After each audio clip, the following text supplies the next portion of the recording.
Half-Life was developed and released by Valve Software in 1998 and was created using a heavily modified version of the Quake engine called the Gold Source. Both Stephen King's The Mist and the video game Doom served as early inspirations for the game. At the time, Valve felt that video games could be so much more than simplistic shoot-em-up titles and hoped to build a world full of interesting characters with a compelling storyline. The name Half-Life is a scientific term used to determine the time required for any specific property to decrease by half. To simplify, it's a term most commonly used in the context of nuclear physics and nuclear chemistry. So in that regard, it makes sense as it's very evocative of the game's scientific theme. Another reason is that the Half-Life equation uses a Greek symbol called lambda, which has since become a very prominent logo for the game.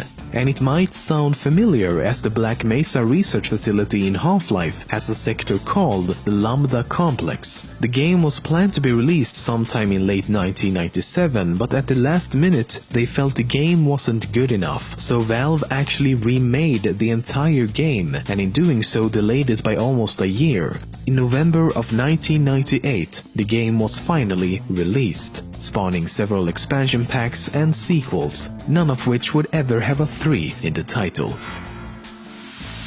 The German version of the first Half-Life has some pretty ridiculous changes and censorship. For example, when you shoot someone or something, there's no blood whatsoever, which is kinda strange given how there's still blood everywhere else. When you kill an ally, they don't die. That's right, people don't die if they are killed. Instead, they chose the much more realistic approach of sitting down while shaking their heads in disappointment at you. Oh fuck, I can't believe you've done this. But the most odd difference is that all Marines are replaced with robots. A common phrase spoken by the guards in the first Half-Life is, "Hey, catch me later, I'll buy you a beer. Hey, catch me later, I'll buy you a beer. Hey, catch me later, I'll buy you a beer. Hey, catch me later, I'll buy you a beer." When you meet Barney Calhoun in Half-Life 2, who happens to be an ex-guard from Black Mesa, one of the first things he says is, "About that beer I owed you." Speaking of Barney, even though he's supposed to be the protagonist in the expansion Half-Life Blue Shift, the character model for Gordon Freeman is still used. Funnily enough, there goes the real Gordon Freeman.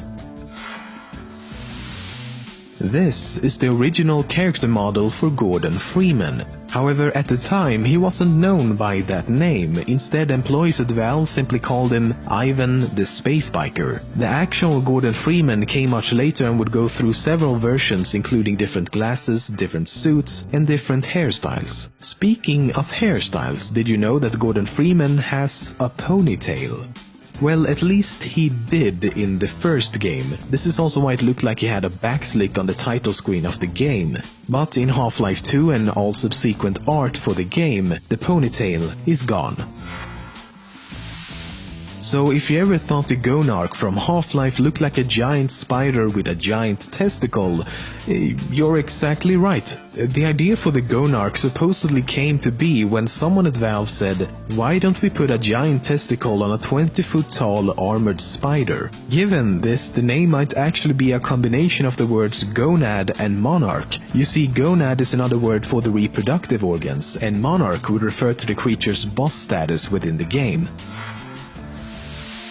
In Half-Life 2 Episode 2, Dr. Magnuson makes a remark about something Gordon did back at Black Mesa. Oh, and Freeman, if you pull this off, I might just forgive you for that debacle at Black Mesa. You know the one I mean, involving a certain microwave casserole. He's actually referring to a moment in the first game when the player is able to tamper with a microwave.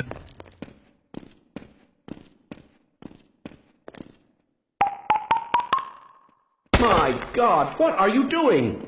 I mean, I gotta give it to the guy though, he has his priorities straight. The world is crumbling down before his eyes, but ain't nobody getting away when fucking with his food.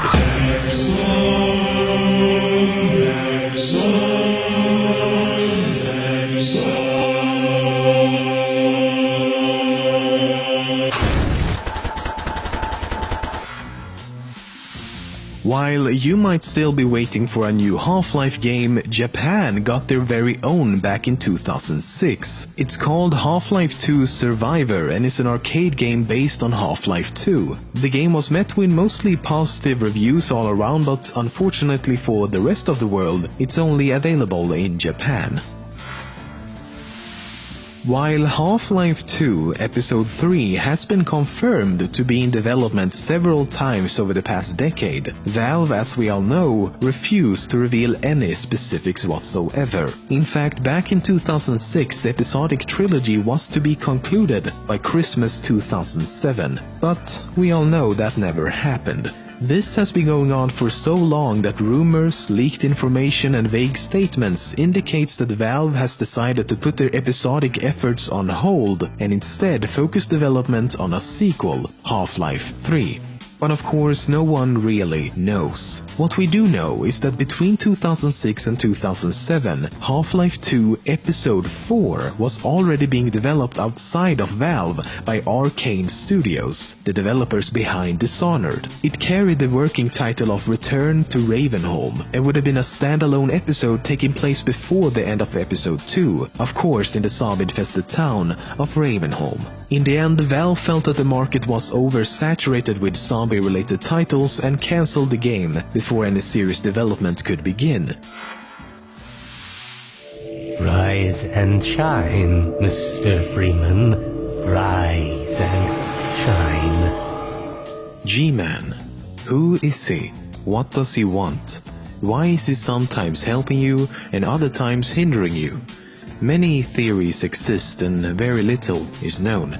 In fact, we don't even know his name, if he has one. Valve has never given him an official title and G-Man is simply short for Government Man. The reason he was created in the first place was because Valve wanted a character that was neither an ally nor an enemy to the player, leading to his enigmatic behavior.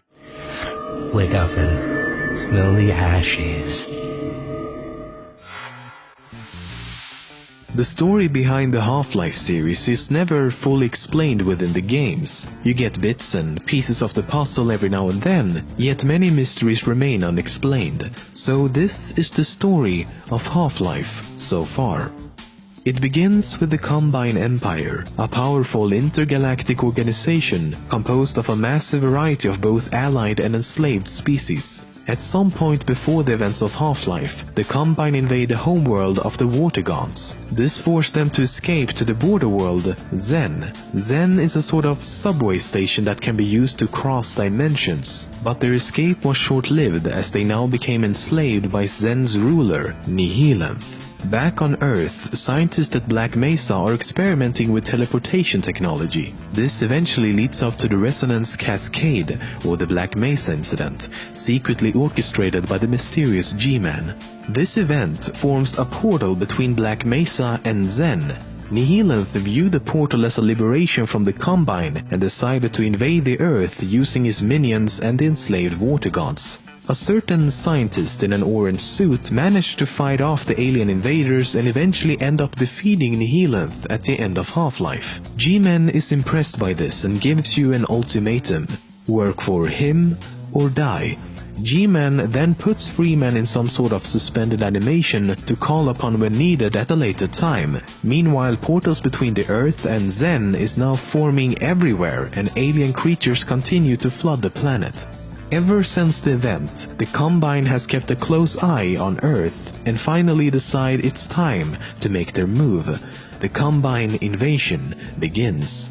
Earth's population is reduced even further and the Watergons, wanting revenge on the Combine, team up with the remaining rebel forces. In fact, the Watergons now see Gordon Freeman as a sort of messiah after he freed them from NGЯUZA. The Combine Empire continue their reign of fear and slowly turns humanity into a slave race. Around 20 years after the events of Half-Life, Freeman is awakened by G-Man and the events of Half-Life 2 begin to unfold. Freeman starts a revolution which leads to the downfall of the Citadel in City 17. As a last resort, the Combine destroys City 17 to create a super portal and call for reinforcements. Eventually, the Resistance destroys the portal and we are now all eagerly waiting for Episode 3, or a third something. Surely Valve will deliver.